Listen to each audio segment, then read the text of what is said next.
So in this video, we're going to go over the week 2 warm-ups.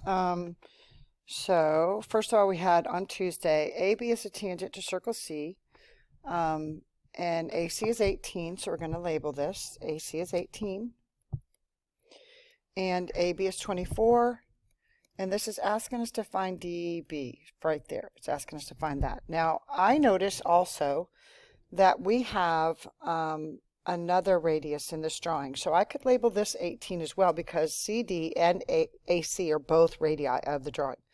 Now the other thing that you should know is if we have a radius and it intersects a tangent, a radius goes from the center of the circle to the side of the circle, and we have a tangent which intersects the circle at one point, then those two should form a right angle, okay? So what we want to do is we want to find our question mark. We want to find DB. But to find that, I'm going to find this whole side, and then I'm going to subtract from it the 18. So remember that we're going to use a squared plus b squared equals c squared. And everybody should remember that c is our hypotenuse, right? C is our hypotenuse from last semester, right? And our hypotenuse is opposite the right angle. So our hypotenuse here is going to be CB. Okay? So that's going to be CB squared. And then we're going to add 2. We're going to do a squared plus b squared. So we're going to do AC, side AC, that's this side right here, squared, plus AB, this side right here, squared. And that's going to be equal our CB squared, right? So we're going to go ahead and plug in these values now. 18 squared plus 24 squared, and that's going to equal our CB squared, right? Okay, so when we do this, when I did 18 squared plus 24 squared, I got 900 here, and that's equal to CB squared. Now remember, do you remember how to get rid of a square? Hopefully you know. You're going to take the square root of both sides, right? So this is 30 is equal to our CB, okay? So that means this whole length right here, the whole length, actually let me change colors here so y'all can see it more clearly. This whole length is 30, okay? So that whole length is 30. So if we're looking for this length right here, which is what the question was, then aren't we going to do 30 minus 18? And isn't that going to be equal to 12? It is. So the answer here was B, okay? On this next one over here, this one says, EG is 1/2 x plus 4, and EF is x minus 5, and find EF. Well, notice here again that we have two tangents. These are tangents because they intersect the circle at one point. Two tangents that intersect the circle. So when they come from the same point, they both originated at E, then they're congruent. So that means we know that GE is equal to EF, okay? So we're going to do 1/2 x plus 4 is equal to x minus 5. Now there's a couple ways you could get rid of that 1/2 x. You could subtract it, or you could multiply everything by 2. And ultimately we would have to multiply some things by 2 later anyway if we did it the other way. So I'm going to go ahead and get rid of our fraction by multiplying everything by 2. Now the reason we're multiplying everything by 2 is because the reciprocal of 1/2 is 2. Okay, so these two are going to cancel each other out. So this is going to be an x. Remember, we got to multiply this times both things here. So this is going to be 8. Same way over here. Both things, we got to distribute it, right? So that's going to be 2x minus 10. So then I'm going to subtract my x from both sides. So now I'm left with just an x over here, and those are all gone. And then I'm going to add 10 to both sides. So our x is equal to 10. Or sorry, 18. My bad. X is equal to 18. Well, that's not what the problem asked me to solve for, was it? It asked me to solve for EF. So I have to put that value back in. So EF is going to be equal to 18 minus 5, which is 13. Now, to make sure I got the correct answer, I'm going to check it by putting it in GE as well. So this is our check, okay? So to do this, I'm going to take half of 18, which is 9, right? Plus 4. 9 plus 4 is, guess what, 13. So I know for sure my answer is 13 because I checked it.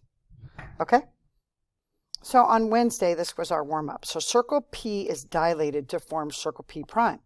So if circle P is dilated, then that means it either got bigger or it got smaller, right? So that's the first thing we need to notice. Then it says, which of the following statements is always true? So The first one says the radius of circle P is equal to the radius of circle P prime. Well, that can't be true because if it dilated, then it either got bigger or smaller, right? So that's not true. Then we got the diameter of circle P is greater than the diameter of circle P prime. Again, we don't know whether it got greater or not because we don't know how it dilated, right? So it could have got bigger or could have got smaller, but we don't know that. So again, that's not the correct answer. The ratio of the diameter to the circumference is the same for both circles. Now, we did this the day before, guys, so you should know that circumference over, diameter over circumference is what? 2 times r over what? 2r pi, right? So what cancels out, guys? Here. 2r cancels out, 2r cancels out. So you're left with 1 over pi, which is going to give you an actual number. If you do not get a variable in the problem, then the ratios are going to be the same. So this is actually our answer. Now let's talk about the last one. The length of the any chord in circle P, again, is greater. Well, we don't know that, again, because we don't know whether it got bigger or whether it got smaller. So we can't answer that. Remember, this isn't always true. Okay? All right, so our next one, what transformation would map circle A onto circle B, proving they are similar? So the first thing I want to do is look at circle A. That's 2, right? Radius, and circle B is 1. So remember, we're going to go ending over beginning. So I'm going to write end over begin, and we ended with circle B, and we started with circle A, right? So we're going to say 1 over 2. And y'all can tell, can't you, that this circle got smaller. So that means there's definitely can't be these two can't be the answer, right? So then we're going to count how far did the center go. So we're going to count 1, 2, 3, 4, 5. So it went 5 what direction? 5 left, didn't it? So obviously it didn't go 5 right. It went 5 left, right? And it actually did go 1, 2 down. Okay, so the answer was D here. All right, so here's Thursdays. The circle graph shown shows the result of a survey in which teens were asked to what says the most about them at schools, okay? And it's asking us to find arc AC. Okay, so when I taught this in my class, I taught them a 3-step process. So number 1 was to find the percent. Then number 2 was change to a decimal. And then 3 was multiply it by 360 because we're trying to find a what? An arc, okay? So that's got to be in degrees. So the first thing you got to notice when you look at a problem like this is that this is a pie chart, okay? So what we're going to do is we're going to add these two together. So we're going to add 14 plus 18. When we do that, we get 32. Then it's 32%, right? So we're going to change that to a decimal. So we're going to move it 2 places to the left, or divide it by 100, so that's going to be 0.32. We're going to multiply that by 360, because that's the whole circle. And when we do that, we get 115.2. Okay? All right, here's our last one. Find arc RQT. So RQT is right there, okay? So there's a couple ways we could do this. First, I'm going to show you this. So notice these are both diameters of the circle. So this angle is congruent with that angle because they're vertical angles. So I'm going to go ahead and write 47 there.